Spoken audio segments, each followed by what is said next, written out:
चलिए शुरू करते हैं। नेक्स्ट टॉपिक, ठोसों में अपूर्णताएं। दो तरह की अपूर्णताएं होती हैं हमारी, बिंदु दोष और रेखीय दोष। किसी भी ठोस में दो प्रकार के दोष पाए जाते हैं, एक बिंदु दोष होता है और एक रेखीय दोष होता है। स्टैकियोमेट्रिक बिंदु दोष के तीन प्रकार होते हैं, एक स्टैकियोमेट्री दोष, अशुद्धता दोष और नॉन स्टैकियोमेट्री दोष। स्टैकियोमेट्री दोष दो तरह का होता है, एक रिक्तिका दोष और दूसरा अंतरकाशीय दोष। बाकी ये फ्रैंकल दोष और शाक्य दोष, इनके माध्यम से रिक्तिका और अंतरकाशीय इन दोनों को समझा जाता है। इसके बाद आते हैं नॉन स्टैकियोमेट्री दोष पे। इसके दो भाग होते हैं, एक धातु आधिक्य दोष होता है और दूसरा धातु न्यूनता दोष होता है। धातु आधिक्य दोष यानी जहां पर धातुओं की अधिकता हो जाती है, और धातु न्यूनता दोष यानी जहां पर धातु की थोड़ी सी कमी हो जाती है। कमी या आधिक्य उसके आयनों पर भी निर्भर करते हैं, ये हमारा ध्यान से सुनिएगा। इसके बाद से पहले टॉपिक पर हम डिस्कस करते हैं कि बिंदु दोष होते क्या हैं, यानी बिंदु दोष वास्तव में दोष क्या होते हैं।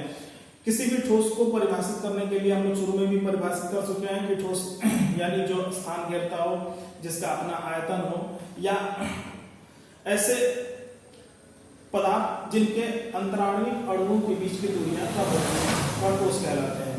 भिन्न भिन्न प्रकार के ठोस होते हैं, जैसे लकड़ी, लोहा, कांच, प्लास्टिक, ये सभी ठोस की कैटेगरी में आते हैं। पर इनकी संरचना में या इनके ठोसों के गुण कैसे होते हैं, उनमें भिन्नता होती है। कोई लचीला होता है, कोई बहुत ज्यादा सॉलिड होता है, कोई भंगुर होता है, कोई बहुत ज्यादा मजबूत होता है। इस तरह से ठोसों के कई रूप होते हैं और उनमें कुछ न कुछ दोष अवश्य पाए जाते हैं। पहली चीज कि सबसे उत्तम ठोस वही माना जाएगा कि जिनके अंतराणविक अणुओं के बीच की दूरी बहुत ही कम या एकदम से न हो। इसी प्रकार के जो पदार्थ बनते हैं वही हमारे आदर्श ठोस कहलाते हैं या पूर्ण रूप से क्रिस्टलीय ठोस कहलाते हैं। यानी वैसे ठोस को परिभाषित करने के लिए ना तो उसमें बिंदु दोष होना चाहिए और ना ही रेखीय दोष होना चाहिए।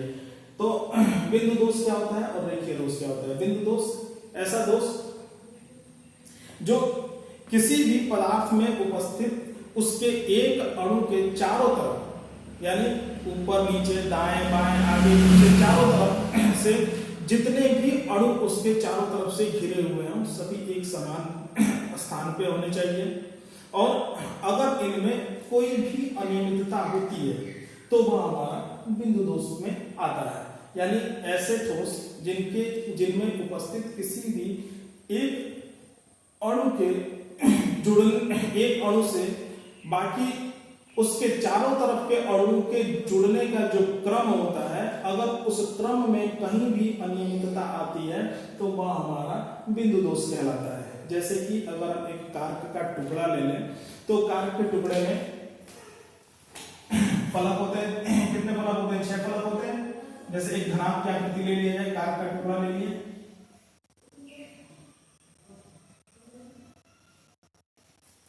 इस तरह से, तो 1 2 3 4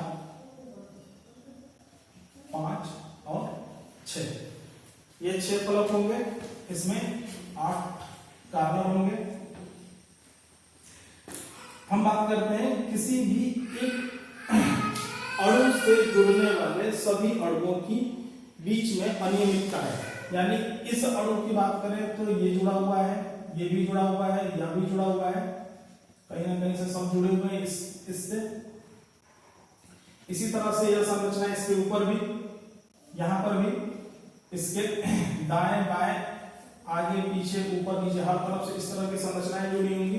तो इनमें अगर कोई अनियमितता आती है तो वह हमारा बिंदु दोष का एग्जाम्पल कहा जाएगा, यानी उसमें बिंदु दोष होगा। दूसरा रेखीय दोष। रेखीय दोष में बात करते हैं कि जैसे एक फर्श पे टाइल्स बिछी हुई हो और जब हम उसका टॉप व्यू लेते हैं, यानी हम केवल ऊपर से देखते हैं, और ऊपर से देखने में हम केवल उसके बिंदुओं का अवलोकन करें कि यानी जो टाइल्स है, जैसे इस तरह से एक टाइल्स बना दिया गया, जस्ट मिनट,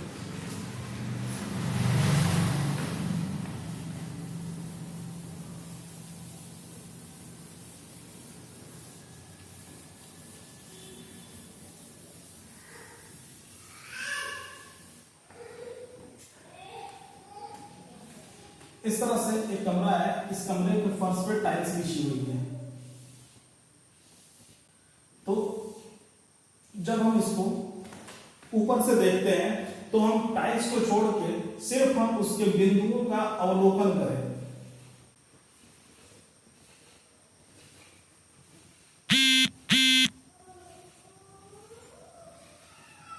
जब हम बिंदुओं का अवलोकन करेंगे तो हम देखेंगे कि कहीं ना कहीं पे इनके जुड़ने का जो क्रम होता है उनमें कुछ न कुछ असमानताएं होती है, जिनकी वजह से यहाँ पर रेखीय दोष उत्पन्न हो जाता है। यह रेखीय दोष उत्पन्न होने के कारण क्या होता है कि यह चीजें जो कंसीडर की जाती है या देखी जाती है वह केवल किसी भी सरफेस पर यानी उसके ऊपरी सतह पर ही देखी जाती है, या रेखीय दोष।